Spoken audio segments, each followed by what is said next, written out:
Hello everyone, myself CA Kajal Diroliya, welcome to our YouTube channel. हमारा आज का जो डिस्कशन है वो बेसिकली है ऑन मनी एंड बैंकिंग। जैसा कि हमने अपने पहले के क्लासेस में बताया हुआ है, हमने BHU MCOM एंट्रेंस के लिए ऑलरेडी 2012 टू 2020 क्वेश्चन पेपर्स जो कि पास्ट ईयर से रिलेटेड है वो अपलोड किए हुए हैं, बट उनमें से 2014 टू 2019 में कुछ सब्जेक्ट्स हमने होल्ड किए थे। जैसे हमने होल्ड किए थे business management and business organisation, तो वो सारे के सारे हमने डिस्कस कर लिए हैं। देन मनी एंड बैंकिंग था। अब मनी एंड बैंकिंग में बेसिकली में कोई कॉन्सेप्ट नहीं डिस्कस करना है, तो उसके क्वेश्चन अब हम अपलोड कर दे रहे हैं related to 2014 to 2019। And then हम लोग बिजनेस फाइनेंस पे डिस्कशन करेंगे जो कि बेसिकली फाइनेंशियल मैनेजमेंट है, एंड ये हर एक यूनिवर्सिटी के लिए बहुत इंपॉर्टेंट है, तो उस पर हम कॉन्सेप्ट भी डिस्कस करेंगे और साथ ही साथ बहुत सारे MCQs पे डिस्कस करेंगे। आज हम लोग जो डिस्कशन करने वाले हैं वो 2014 एंड 2015 का क्वेश्चन पेपर है related to BHU MCOM entrance. 2014 and 15 पे ऑलरेडी हमने डिस्कशन किया हुआ है। बहुत सारे क्वेश्चंस जो बेसिकली प्रैक्टिकल बेस्ड थे वो तो हमने अपलोड किए हैं। Business organisation and business management भी अलग से अपलोड कर दिया है, और अब हम लोग डिस्कस करेंगे इसका मनी एंड बैंकिंग का पोर्शन। क्लियर? पहले हम बता देते हैं कि 2014 में आप देखोगे ना तो क्वेश्चन नंबर 111 टू क्वेश्चन 125 ये पूरा पोर्शन रिलेटेड है मनी बैंकिंग से। एंड 2015 के क्वेश्चन पेपर में question number 31 to question number 45 ये रिलेटेड है मनी बैंकिंग से। अगर मनी बैंकिंग की बात करें तो अब जो हमारा करंट पैटर्न चल रहा है उसमें सिर्फ 12 MCQs कवर करते हैं, बट क्योंकि ये पुराने क्वेश्चन पेपर है तो वहाँ 15 क्वेश्चंस आते थे और वही क्वेश्चन नंबर हमने आपको बता दिया। तो चलो 2014 के ये सारे क्वेश्चंस एंड 2015 के ये सारे क्वेश्चंस हम आज के सेशन में डिस्कस करते हैं। हमारे पास सबसे पहला क्वेश्चन है, who has said a banker is a dealer in debts his own and other people. इसका करेक्ट आंसर है टू क्राउथर। ये लर्न करने वाला क्वेश्चन है। Next, when of the following is the oldest gold standard. When नहीं, which of the following है कि इनमें से ओल्डेस्ट गोल्ड स्टैंडर्ड कौन सा है। तो basically oldest gold standard gold currency standard होता है, बट गोल्ड करेंसी स्टैंडर्ड के और कई सारे नाम हैं, जैसे गोल्ड कॉइन स्टैंडर्ड। ये साथ ही साथ लर्न करेंगे क्योंकि हो सकता है कि नेक्स्ट टाइम यहाँ पे गोल्ड करेंसी स्टैंडर्ड की जगह गोल्ड कॉइन स्टैंडर्ड या कोई अदर नेम दिया हो। क्लियर? एक और इसका नाम है गोल्ड स्पीसीज स्टैंडर्ड। ये दोनों नाम बेसिकली ऑल्टरनेट नेम्स है किसके? गोल्ड करेंसी स्टैंडर्ड के। तो करेक्ट आंसर क्या होगा? Third. Next, RTGS stands for, RTGS का फुल फॉर्म है real time gross settlement system, that is 1। Next, exchange equalisation funds that is EEF were established under which form of gold standard. ये basically established हुआ था 19th of April 1932 को, और ये established हुआ था अंडर गोल्ड रिजर्व स्टैंडर्ड में, that is इसका करेक्ट आंसर होगा 4। Next, actual money is also called as, इसका करेक्ट आंसर होगा unit of account, that is 1। Next, the basic difference between overdraft and cash credit. Overdraft basically क्या होता है, जब आपका बैंक में, जब हमारा बैंक में करंट अकाउंट होता है, सेविंग अकाउंट नहीं, तो करंट अकाउंट होल्डर को ये बेनिफिट मिलता है कि उनके पास बैंक में जितना पैसा है वो उससे ज़्यादा पैसे विड्रॉ कर सकते हैं। तो वो किस तरह की फैसिलिटी है? Overdraft facility. And no doubt ये टेम्पररी है, मतलब अगर आज आपके अकाउंट में 10,000 है और आपने उसकी जगह 20,000 विड्रॉ कर लिया तो बैलेंस 10,000 आपको जल्दी से जल्दी बैंक को रिटर्न करना होता है। क्लियर? तो ओवरड्राफ्ट बेसिकली टेम्पररी फैसिलिटी है। एंड अगर कैश क्रेडिट की बात करें तो ये लॉन्ग रन के लिए फैसिलिटी मिलती है, मतलब लॉन्ग टाइम फैसिलिटी हमें मिलती है बैंक की तरफ से। क्लियर? तो इसका करेक्ट आंसर होगा 1 कि overdraft is a temporary facility whereas cash credit is relatively a longer run facility. Next, the issue of currency notes by the RBI is, no doubt इसका करेक्ट आंसर क्या होगा? 2 minimum reserve system. Next, the objective of IFC के full form का बात करें तो full form है International Finance Corporation, और बेसिकली इनका जो ऑब्जेक्टिव है वो है प्राइवेट सेक्टर एंटरप्राइजेस में इन्वेस्ट करना, जो इंटरनेशनल फ्लो है ऑफ प्राइवेट कैपिटल उसको स्टिमुलेट करना, ग्रोथ करना ऑफ कैपिटल मार्केट, एंड एक इन्वेस्टमेंट अपॉर्चुनिटीज़ लाना किनके लिए? जो foreign and domestic private capital holder है। तो बेसिकली इनका फोकस किस पे होता है? प्राइवेट एंटरप्राइजेस पे। क्लियर? तो ऑप्शन देख लेते हैं क्या क्या दिया है। Encourage private enterprise, coordinate capital with management, encourage foreign investment. Correct है, ऑल ऑफ द अबव। अब देखो आप क्या करना कि IFC का जो भी ऑब्जेक्टिव आपकी बुक में दिया हुआ है, बीकॉम की बुक में, वो सारा का सारा आप रीड कर लेना, क्योंकि इनके ऑब्जेक्टिव्स एग्जाम में कवर करते ही करते हैं। Next, the World Bank Group consist of the following institution. Basically world Bank Group को 4 boards of executive directors represent करते हैं, जिसमें से पहला है IBRD, जिसका फुल फॉर्म है International Bank for Reconstruction and Development. दूसरा है IDA, that is International Development Agency. Then IFC, International Finance Corporation, and last one is MIGA. तो ये 4 ग्रुप मिल करके किसको रिप्रेजेंट करते हैं? वर्ल्ड बैंक ग्रुप को। तो करेक्ट आंसर होगा 4। नेक्स्ट,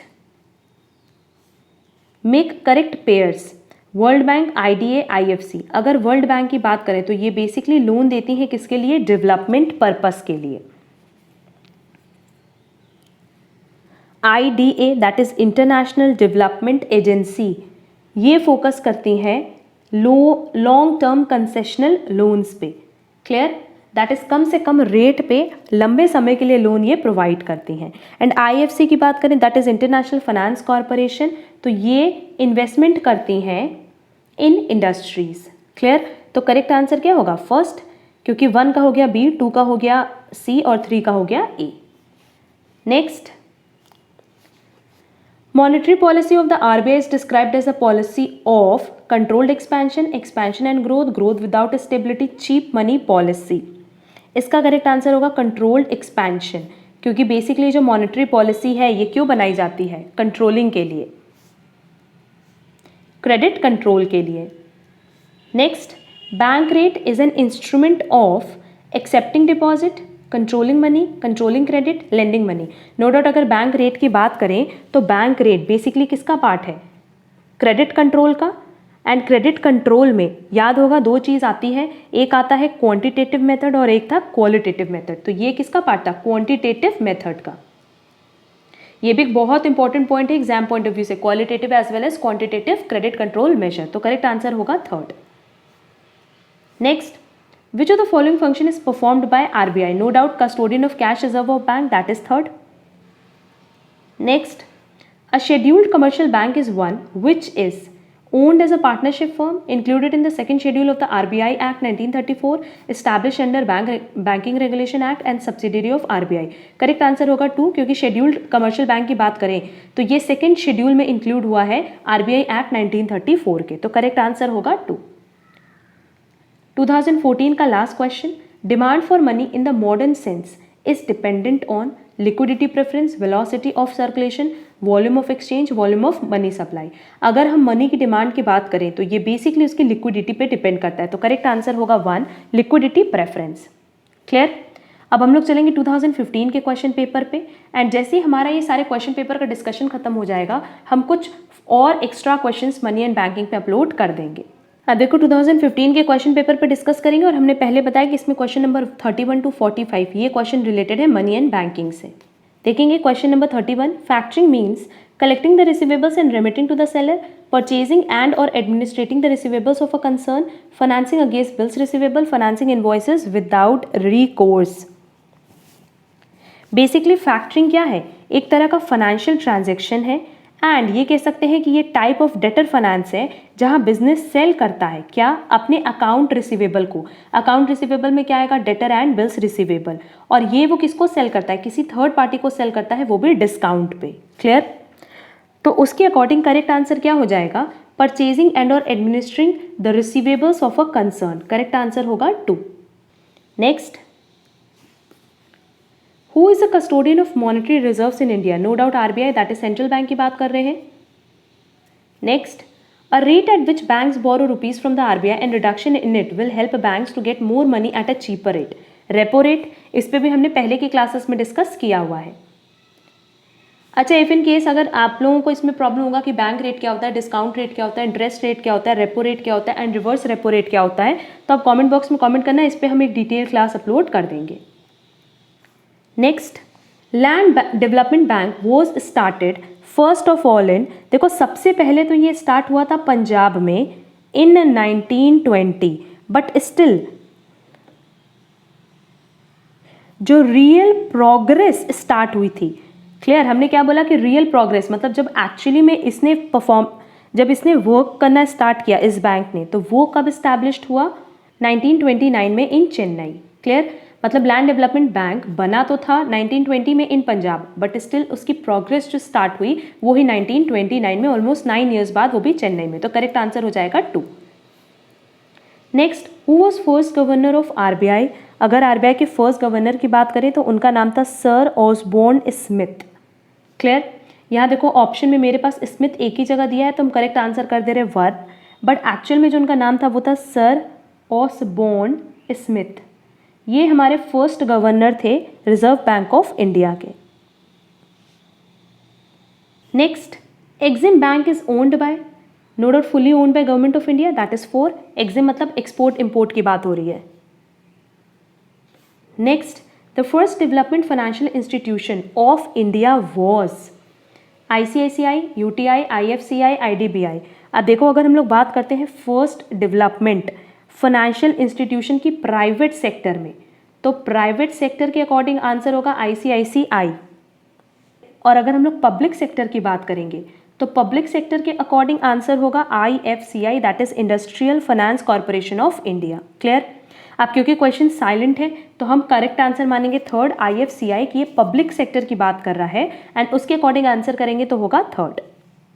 एंड फर्स्ट भी बोला है। अब बेसिकली जो प्राइवेट सेक्टर ICICI है इसका सेटअप हुआ था जनवरी 1955 में, और ये जो पब्लिक सेक्टर है जिसमें IFCI की बात करें ये स्टैब्लिश्ड हुआ था 1948 में। तो फर्स्ट तो नो डाउट ये public sector IFCI he development financial institution of India माना जाएगा, तो करेक्ट आंसर होगा third. Next, which of the rate is not determined by RBI? Bank rate करता है, SLR करता है, CRR करता है, बट क्या PLR करता है? नहीं। और PLR का फुल फॉर्म क्या है? प्राइम लेंडिंग रेट, जिसको हम लोग बेंचमार्क प्राइम लेंडिंग रेट भी कहते हैं, तो करेक्ट आंसर होगा 2। Next, which financial body prepare the draft of IFC? Basically इसका प्रिपरेशन करती है मॉनेटरी पॉलिसी कमिटी, और इंडिया में अगर हम बात करें मॉनेटरी पॉलिसी कमिटी की तो ये कौन है? RBI, that is central bank of India, तो करेक्ट आंसर होगा third RBI। Next, which of the following bodies are of IMF? अब इस क्वेश्चन में देखेंगे जैसे क्वेश्चन अधूरा है, अगर इफ इन केस मानो इस क्वेश्चन में पूछा होता, अगर हमसे क्वेश्चन में पूछा होता कि the highest decision making body of IMF, तब आंसर होता बोर्ड ऑफ गवर्नर्स, बट क्योंकि ये क्वेश्चन अधूरा है तो हम ये मान रहे हैं कि पूछा होगा कि which of the following bodies are not a part of IMF, तो करेक्ट आंसर क्या होगा? Alternate governor, clear. और एक बात और ध्यान रखेंगे कि IMF की ये तीनों बॉडीज हैं, managing director, board of governors as well as executive board, पर सबसे ज़्यादा पावर होता है बोर्ड ऑफ गवर्नर्स के पास, इसके बाद आते हैं एग्जीक्यूटिव बोर्ड, और इसके बाद एकदम लास्ट में आते हैं managing director, clear. Next, if all the banks in an economy are nationalised and converted into a monopoly bank, the total deposits will neither increase nor decrease. Next, to join IFC a country must first be the member of, अगर हमें IFC का member बनना है तो पहले हमें member बनना होगा IBRD का, और अगर IBRD का मेंबर बनना है तो पहले हमें ज्वाइन करना होता है IMF, that is international monetary fund. मतलब पहले इंटरनेशनल मॉनेटरी फंड का हम मेंबर बनेंगे, देन हम मेंबर बनेंगे IBRD का, और देन मेंबर बन सकते हैं IFC का, क्लियर। तो करेक्ट आंसर होगा 2 IBRD। Next, which bank has introduced prepaid card first? सबसे पहले जो इंट्रोडक्शन किया गया था वो था बाय ICICI बैंक, और देखो ये हमारे ऑप्शन में कहीं पे भी नहीं दिया है, तो इसका करेक्ट आंसर क्या होगा? लर्न कर लेना, ICICI। Next, which one of the following statement is incorrect? कह रहे the IFCI is the first universal bank in India. No, जो सबसे पहला यूनिवर्सल बैंक था इंडिया में वो था ICICI, क्लियर। तो करेक्ट आंसर क्या होगा? 1, क्योंकि क्वेश्चन में इनकरेक्ट पूछा था। बाकी 3 स्टेटमेंट आप देखोगे तो ये तीनों स्टेटमेंट करेक्ट है। Next, associate institutions of IBRD are, तो बेसिकली वर्ल्ड बैंक के लिए कई सारे एसोसिएटेड इंस्टीट्यूशंस हैं, जिनमें एक IBRD है, एक IDA है और एक IFC है। तो IBRD एसोसिएट इंस्टीट्यूशन किसका है? IDA एंड IFC का, तो करेक्ट आंसर होगा 4, क्लियर। अब यहाँ देखो 2015 का भी क्वेश्चन पेपर हमने पूरा डिस्कस कर लिया है विद 2014। जितने भी क्वेश्चंस रिलेटेड थे मनी एंड बैंकिंग से वो सारे क्वेश्चंस हमने यहाँ पे डिस्कस कर लिए हैं और नेक्स्ट क्लास में हम अपलोड करेंगे 2016 एंड 17 का paper, then next to next में 2018 एंड 2019 का क्वेश्चन पेपर। क्लियर? ये सारे क्वेश्चन पेपर्स पे जितने भी प्रैक्टिकल सब्जेक्ट्स हैं जैसे अकाउंट्स, स्टैटिस्टिक्स, सब हमने पहले अपलोड किया हुआ है, जिसकी लिंक आपको डिस्क्रिप्शन बॉक्स में मिल जाएगी। और कुछ सब्जेक्ट्स जो मेरे बच गए थे वो अब हम सब्जेक्ट वाइज अपलोड कर रहे हैं। अगर आपको आज की क्लास में कहीं पे भी कोई डाउट होगा तो आप कमेंट बॉक्स में कमेंट करके पूछ सकते हैं। एंड आप हमारा टेलीग्राम चैनल ज़रूर ज्वाइन कर लीजिएगा जो कि रिलेटेड है एमकॉम एंट्रेंस एग्जाम से, सो दैट आपको सारे के सारे पीडीएफ्स एंड नोट्स वहाँ मिल पाए। हम लोग मिलेंगे हमारी नेक्स्ट क्लास में। आज के लिए बस इतना। Thank you so much.